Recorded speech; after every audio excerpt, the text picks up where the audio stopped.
Alright, hello and welcome back to another way different video. Today's video, we are going to be talking about why the New York Knicks fired Tom Thibodeau. Quick disclaimer for those of you wondering, what's up with his face? Quick background, I've been playing pickleball a little bit more recently, and I live in Oregon, so the weather isn't bad. I was playing in 70-degree weather. Sun was out, but 70 degrees not bad. Boom, still got sunburnt. I don't know how. Whatever. I was only out for like 2 hours maybe. So if you see, pink. Yeah. Okay, back to the point of the video. There's a lot of talk of people wondering why Tom Thibodeau was fired, what's going on there. Some people are really not happy, to say the least. Others are accepting of the fact, and they realize that Tom Thibodeau has kind of maxed out what he brings for the team. But more specifically, he just knocked out the defending champions in the Celtics. He lost to a respectable team in the Pacers. But breaking down why he was fired, right? This is what's important. This is the business aspect of it all. It's not about making friends. It's not about doing something because people, want it to be done emotionally. It's about bringing a championship to New York. That is ultimately what's important. Going through the regular season and all of playoffs, the biggest reason, in my opinion, why a Tom Thibodeau caliber coach would be fired is the Knicks clearly want there to be a bench. They clearly want to be some sort of rotation going on and looking. I should have had this pulled up ahead of time, but let's pull up a team like the Pacers, right? Pulling up a team like the Pacers. Look how much players they use. 1, 2, 3, 4, 5, 6, 7, 8, 9, 10. In a playoff game. Now, way back when, when the three-point shot wasn't as relevant, you wouldn't have to, let's say, cover as much of the court as you used to.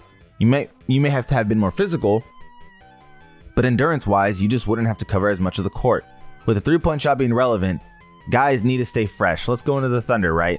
Looking at the Thunder's rotation, and obviously it's different per game, but just in terms of the amount of guys, Thunder, Pacers play a lot of players. 1, 2, 3, 4, 5, 6, 7, 8, 9, 10. Or Jalen Williams maybe got in a couple seconds.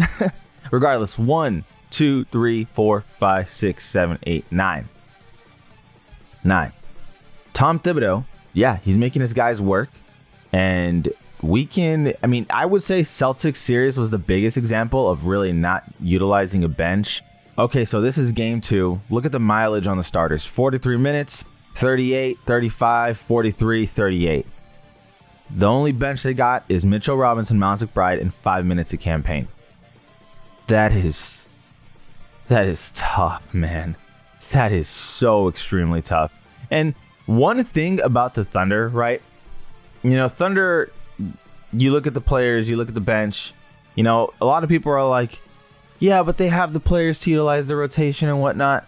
But the biggest thing is setting the tone early in the season. If you've been following the Thunder, Mark Daigneault has very much said, all you guys are going to get an opportunity. Different players are going to play. There's not going to be a set rotation. Just be ready when your name's called. With Tom, you always knew it was going to be the starting 5 that was going to absolutely drain the far majority of the minutes. And then you're going to get 2, maybe 3 guys coming off the bench to really do something. And even in the regular season, that's harsh. But in the playoffs, when you're playing against a team like the Pacers, it bit the Knicks in the ass. And then the Knicks had to. By Knicks, what are we looking at? Game 3 is when they made this adjustment where they said, okay, we got to play more players. Yeah, game 3 is when they made the adjustment to play more players. 1, 2, 3, 4. 4 guys off the bench. You can give Jalen Brunson 31, McCall 37, Cat 33. A significantly more traditional, modern approach. Maybe not traditional, a more modern approach, right? Even when you make that adjustment, your bench hasn't been trained regular season at all to come in with any confidence because you haven't called their name at all. And to do it in the Eastern Conference Finals is when you call their name. It's such a massive adjustment. Achua 2 minutes, Dillon Wright 9 minutes, Shamet 11. Miles McBride, he's actually been getting consistent minutes all season long, but it's really tough when out of nowhere you call on their names. So yeah, it's very clear that the Knicks did just not use a bench all season long, right? They just did not have anything to lean on because Tom Thibodeau never really asked of them to do anything. So to ask them in the Pacers series when they haven't been asked all season long to do something, big deal. Big deal. You're not set up for success there. In that regard, again, Tom Thibodeau was just old school, right? Just wanted to keep it really, really tight. The second reason, in my opinion, why Tom Thibodeau would leave, for one, is the utilization of the guy that they traded 5 picks for. So if we check on Mikal Bridges, right? And this to me is a big deal because clearly the Knicks had huge hopes for him. Clearly, you don't trade 5 picks if you don't have hopes for him. Look where he's at over here. And this is a constant theme here on the offense. The creativity on the offensive end, very limited for Mikal Bridges.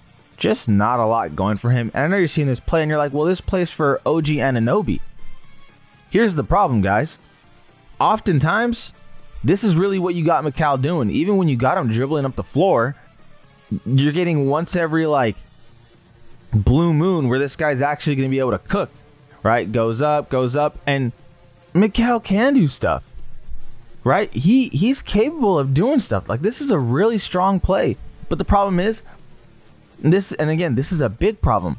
Bro had to get his own rebound to really, do something.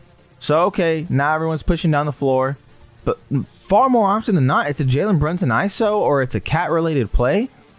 But why don't the Knicks give Mikal a bit more opportunity? It doesn't have to be a huge share, of course, because you know who you're rocking with.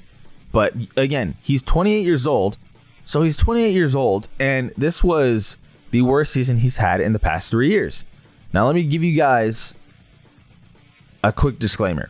When you see this 26 points per game, you're thinking, oh my God, how did he do that with the Nets? Well, the Nets literally had no options. When he went to the Nets, it was, all right, Mikal, you're the first option. Just go off, dude. So he was letting it fly in 2023, 2024. Goes back to 19.6. I think at his best, he can definitely be a 20-point per game scorer. Keyword at his best.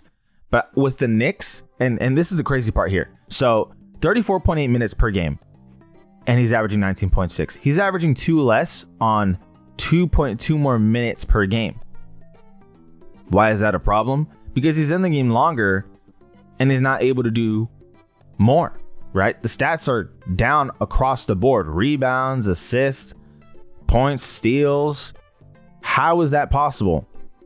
Because, and this is a huge, huge problem for me and a huge problem for the Knicks in general, when Tom Thibodeau plays everyone, when he plays, not everyone, when he only plays, the small group, Mikal's dead during the regular season games. He's logging in 42 minutes at times, 43 minutes at times, and he is literally you could tell he's gassed.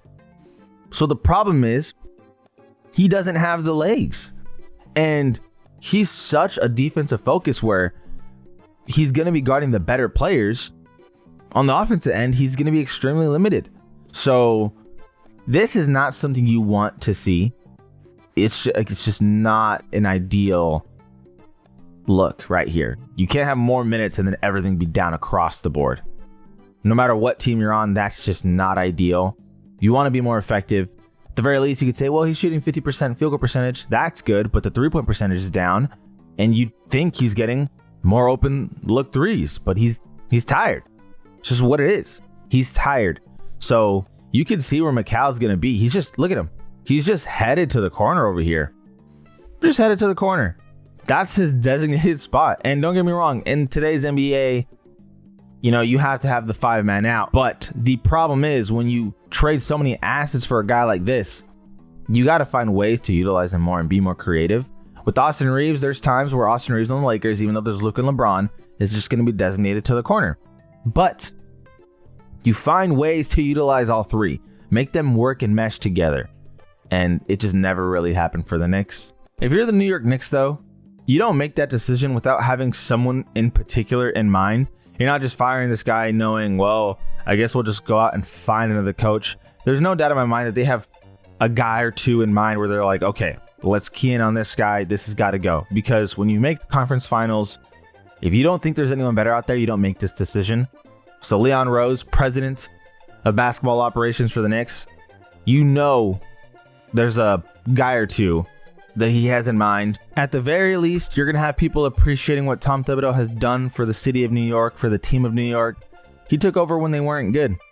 And, you know, I'm on the Knicks subreddit. You just got a lot of people talking, you know, about him and just being grateful. And that's just the reality of it. He changed a lot. He did a lot. People empathize with him because it's like, you've given so much. It's cold-blooded to just let him go. But we know this. The reality of the NBA is it's a business. Minnesota traded Cat, who was someone they drafted when they sucked. They were horrible. You know, they got to the Western Conference Finals and they traded him. It's cold-blooded, but it happens. Things happen in the NBA. You can empathize with Tom Thibodeau. You can say, man, he earned another year. But the reality of it is, were they really going to be better next year if he was to repeat exactly what he's been doing his entire coaching career? Pacers and Thunder proved it. You need a rotation. You just need a deeper rotation. It doesn't have to be a set piece of guys, but there's got to be, you know, a precedent where you're saying, okay, if this matchup, you know, benefits you being in the court, let's do it. Like, if we can benefit from having you on the court with this specific matchup, let's do it at a specific time. You know, it's not every game where a guy has to be getting minutes, but just have them ready. And the bench of the Knicks was not ready. Even if you don't think they're good enough, you can't throw them into the fire in that situation and expect them to be just A-okay, ready to go when all season they haven't been called on. So we'll see, though. Like I said, my biggest two things, the Macau situation and the bench situation. That's definitely the reason why, you know, he went. I don't think it's going to get better. There needs to be more creativity offensively. It can't just be Jalen Brunson. Anyway, greatly appreciate you guys for watching. Feel free to like, subscribe. It goes a long way in helping the channel. My face will change. It'll get back to normal color, not this pink, whatever the hell is going on. Like I said, 70 degrees. It wasn't even bad. It was 70 degrees. And boom, my arms got blasted. Anyway, really appreciate you guys for watching. Feel free to like, subscribe. It goes a long way to help the channel. This is All Even Different. All Even Different. And we out.